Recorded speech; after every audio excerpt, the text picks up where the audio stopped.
Hey guys, welcome back to Team Death Slinger. My name is Peter, and today we're looking at EX6 Diaboromon. So, starting with our eggs, we have 4 copies of BT16 Dorimon. All turns when another Digimon with blocker is deleted, you gain 1 memory. We do have a way to give all of our Diaboromon tokens blocker, so this egg is just going to gain us a lot of memory. Then we have 4 copies of BT2 Keramon. The inheritable effect states your turn when you play another Digimon with the same name as this Digimon, trigger draw 1. So if we make it to Diaboromon and we play Diaboromon tokens, we're going to draw a card. This also does not say once per turn, so if we can play more than one Diaboromon token in a turn, we can draw multiple cards. Then we have 4 copies of BT5 Keramon. On play, reveal the top 5 cards of your deck, add 1 Digimon card with unidentified and 1 Arata Sanada to your hand. Place the remaining cards at the bottom of your deck in any order. This is one of the only searchers that digs 5 deep, so that's really nice. It'll help us find our pieces and get set up. Lastly, 4 copies of the new EX6 Keramon. On play, reveal the top 3 cards of your deck. Add 1 Tamer or Option card with Diaboromon in its text and 1 card with the unidentified trait among them to the hand. Trash the rest. Inheritable is on deletion. If this card has the unidentified trait, you can play a Diaboromon token without paying the cost, so that is really nice as well. Then we have 4 copies of the BT2 Kurisarimon. Your turn when you play another Digimon with the same name as this Digimon, gain a memory. Again, not once per turn, so you're going to gain tons of memory when you play Diaboromon tokens. Then we have 3 copies of the BT5 Kurisarimon. When Digivolving, you get to play an Arata Sanada if you don't have one for free. And then the inheritable is all of your other Digimon with the same name as this Digimon gain Rush. So in conjunction with the new Diaboromon, everything's going to get Rush, jamming blocker, and that's really nice. Then I have 2 copies of the EX6 Kurisarimon. When this card will be played from the hand by deleting one of your Digimon with the unidentified trait, reduce the play cost by 3.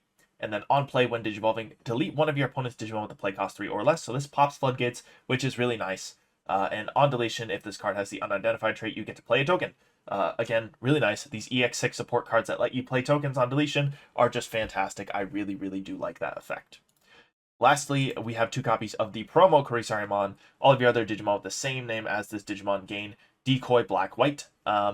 Is the reason we have such a split champion pool. There's so many good effects to run in your level 4 pool. Gaining a memory and gaining rush are just so much gas. So we do have these prioritized as our main level 4s. But Decoy is really good at soaking effects. Obviously, that's what it's for. So I like it at 2. And then gaining tokens I have at 2 just to make sure that we can get either this inheritable or this inheritable underneath our stack.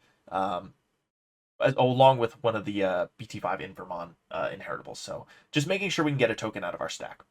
Speaking of the BT5 Infermon, we have 4 copies of that Infermon. Your Keramon can digivolve into this card in your hand for a memory cost of 4, ignoring this card's digivolution requirement. So you can warp into the Infermon, and the inheritable will play you a Diaboromon token.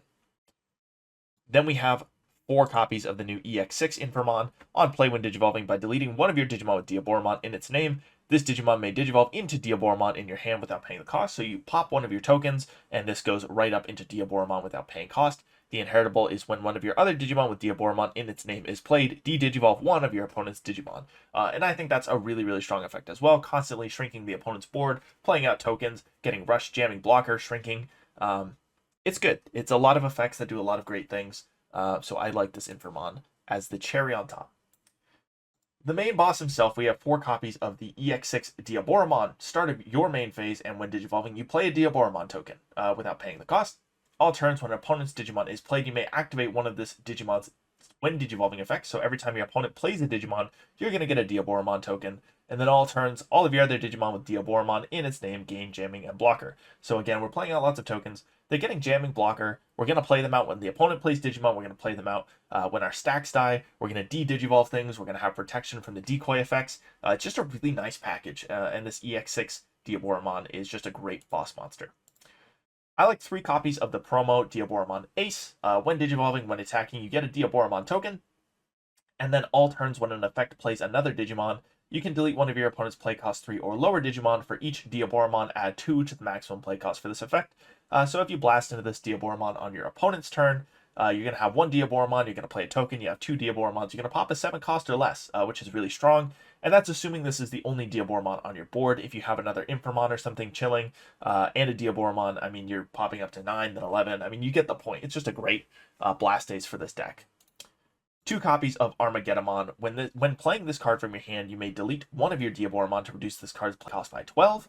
It has Rush, and all turns the when Digivolving effects on level 7 Digimon don't activate. That effect is kind of, it exists. It doesn't really do that much, but the Rush effect is really great. It's just a 3-cost body that you can plop down and kind of rush in for game if you don't quite have enough gas to get the job done.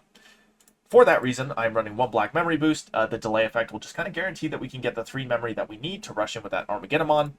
4 copies of the defense training, just a standard search package there. We have 1 copy of Izzy Izumi. It would suck if you hit the Armageddemon off of it, but, it is what it is. It's a memory setter, guarantees the 3 memory. You could just index into 2 black mem boosts if you want, or 2 Izzies. Either way works, in my opinion. I just like having the Izzy if I want it. And then 4 copies of BT5 Arata Sanada. Start of your turn, if a Digimon card with the unidentified trait is in your trash, you gain a memory. And then your turn, when one of your Digimon digivolves into a Diaboromon, you may suspend this tamer to play a Diaboromon token without paying its memory cost, which is just fantastic. Again, we have all these effects that trigger off of the Diaboromons entering, and this basically just gives us a token for making tokens, which can potentially draw us a card, gain us a memory, and continue our play. So I think 4 copies of this card is just mandatory in this deck. So that is it for my Diaboromon deck profile for EX6. Let me know what you guys think in the comments down below. Thank you guys for watching. Have a great day.